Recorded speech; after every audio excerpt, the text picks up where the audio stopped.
Yes, yeah. Hola. Give it back. Hola. All right. Before I get started, I'd like to announce that I'm going to do my entire set in tribute to my comic hero, Richard Pryor. Thank you. So I'm doing the whole thing in blackface. I'm going to try to keep it on. We'll try to keep it together the entire set. So thank you very much. See a lot of gorgeous women out here. Hey, baby, how are you? Cute, y'all cute. You cute too? Oh, hey, Freddie, gorgeous girl. A lot of gorgeous women in here. I like women. I like women a lot. You know, I like my women like I like my steaks. I like them thick. I like them juicy, a little pink in the middle, and very quiet. I don't want to hear your lies. I just don't want to hear anything you have to say. And I guess I should, before I go any further, I have to announce that I am married. I guess I have to register myself whenever I go out in public, kind of like a sex offender registering himself whenever he moves to a new neighborhood. So yeah, I am married. But back before I was married, I used to date all kinds of women, you know, short, tall, or whatever. But the type of women I could never date, or at least have a long-lasting relationship with, are women that were bigger than I am. I'm a big dude, as you can see. I'm a man of girth. I think that's what the kids say. I think that's how the kids say it. So I could never date a woman bigger than I am. And it's not because I'm against it or anything, but it's for her own good. Because we can be that cute couple, that adorable couple, that 10, you know what I'm talking about. When we're walking down the street though, I can't be the one in a relationship and she's the round one, the zero in the relationship. That would be good. I mean, I still screw her because it's in my DNA, but I'm still knock the boots. Tear that ass up. But I couldn't be with another type of woman, is women that had kids already. And it's because those women, they always want to blame their kids for their body type. You know what I mean? It's always, oh, look at me, I'm big because of all the babies that I had. Because then I'm tempted to say, well, bitch, if you quit eating so many of them, send a couple of plates back.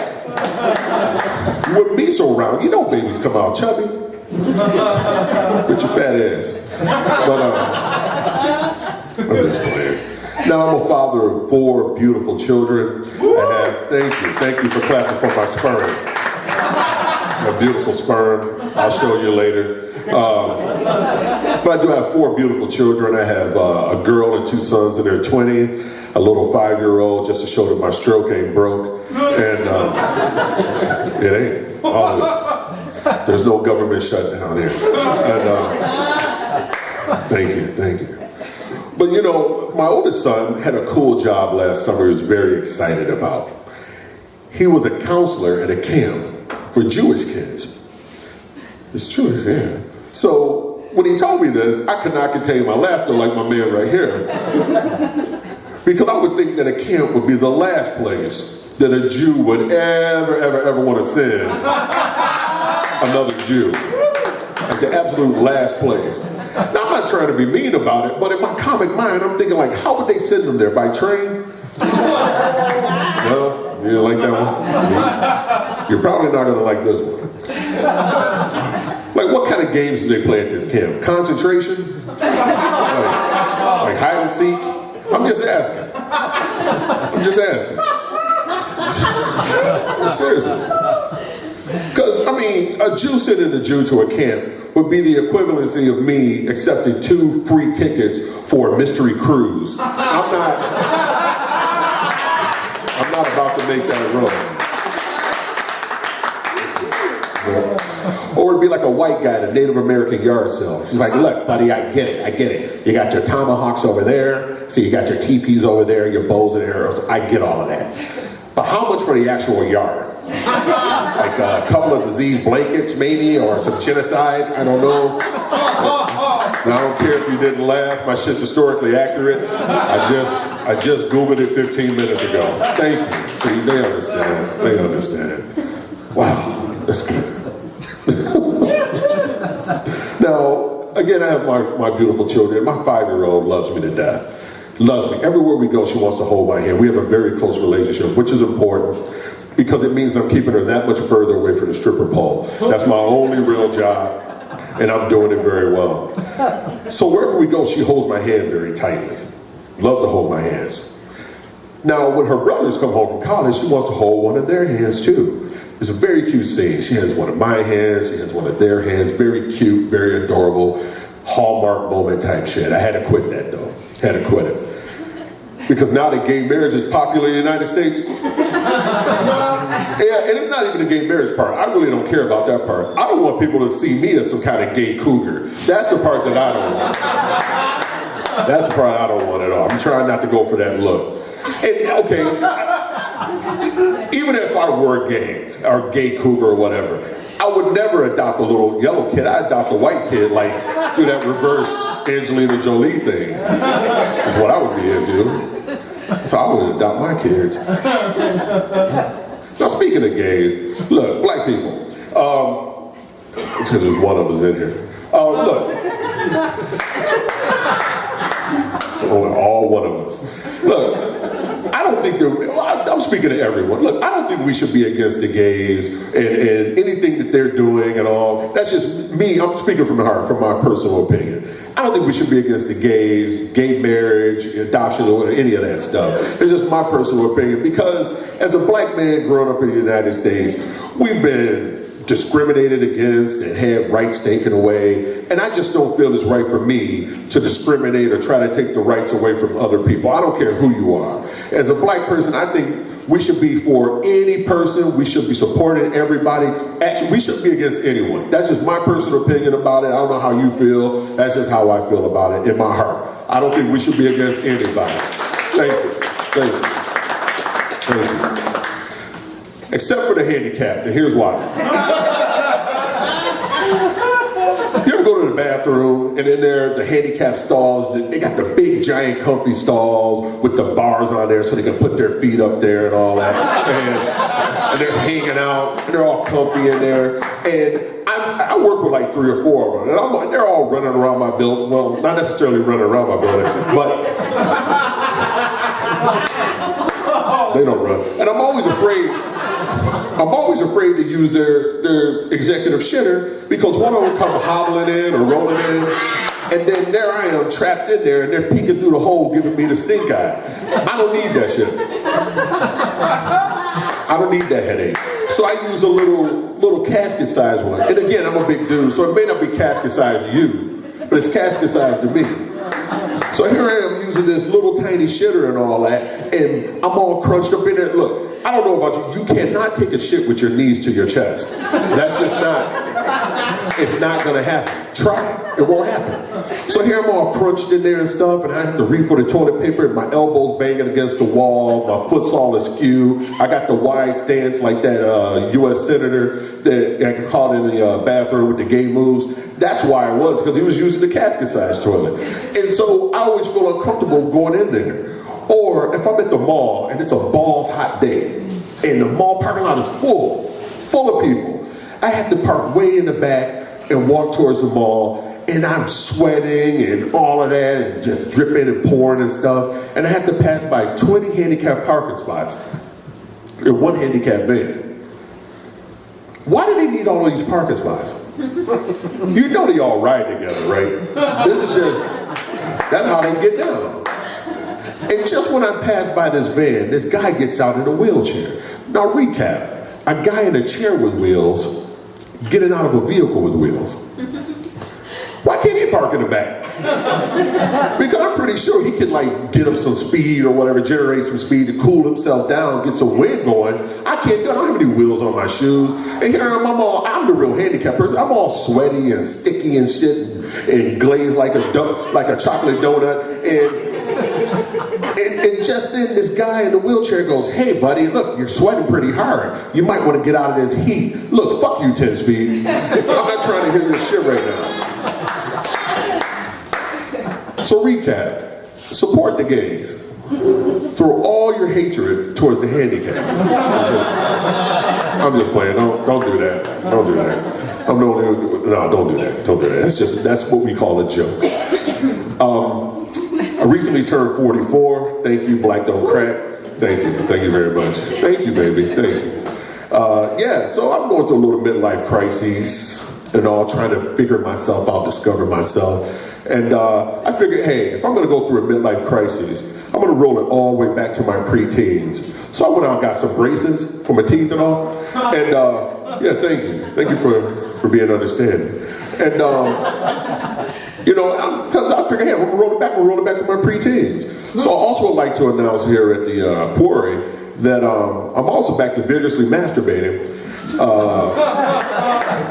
in my basement to the Cosby Show while wearing my Michael Jackson zipper beat it jacket. So thank you, Nick at Night. That's what I do. Now another thing, turning 44 and all, I figured, okay, I need to live longer because now I have a 5-year-old. I raised the other 3. I gave him a good life. It'd be kind of shitty if I croaked on this kid, right? So I'm like, I need to get this together. I need to get this in shape. I'm not in bad shape, but I'm not in 5-year-old dad shape because she likes to run and skip and climb on shit. And this little bitch is all over the place. And just all over. It's all over, like a firefly.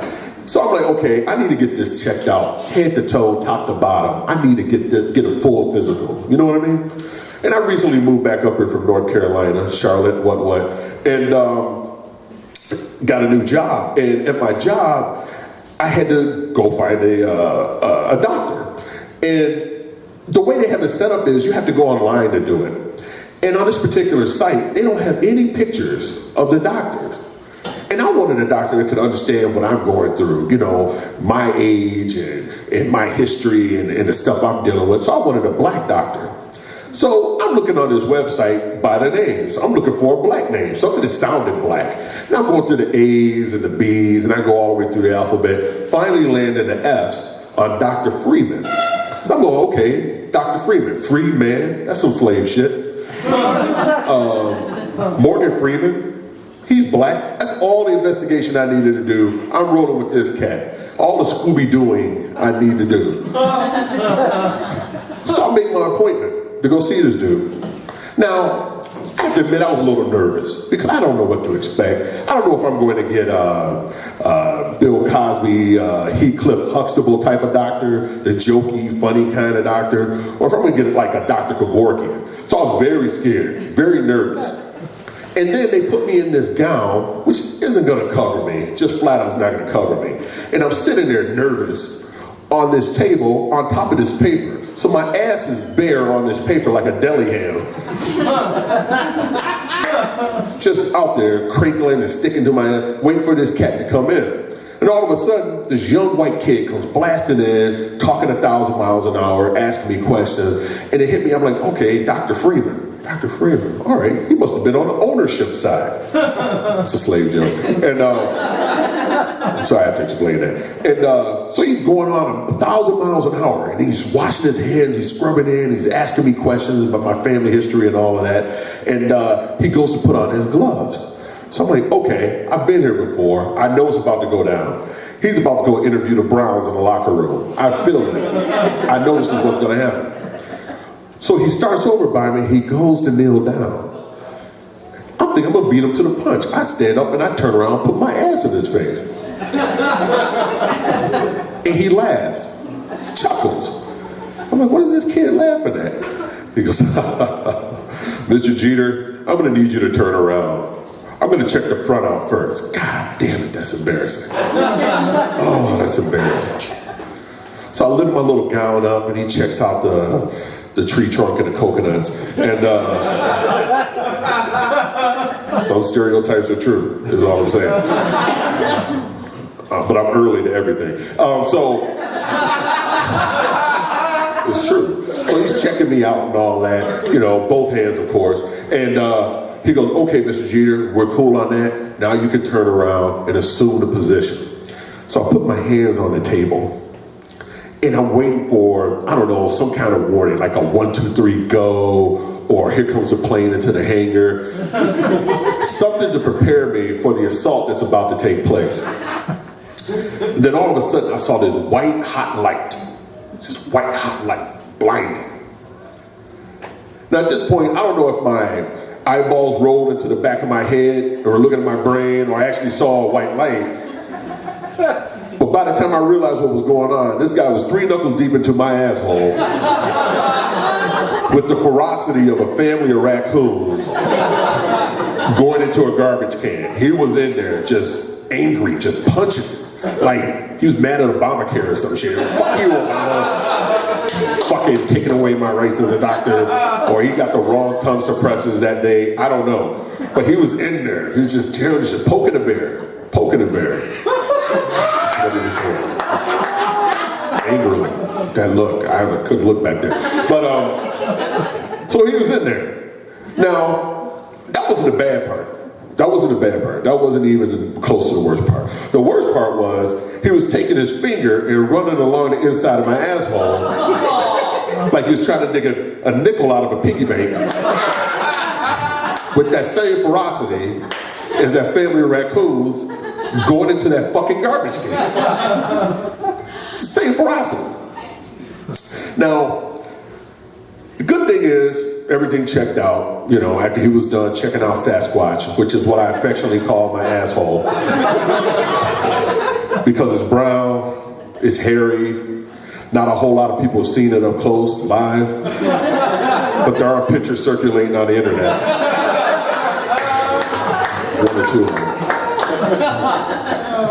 So I checked out fine, prostate was perfect. Perfect, thank you very much. That was a good part. The bad part is now, whenever I walk really fast, it sounds like a jug band, like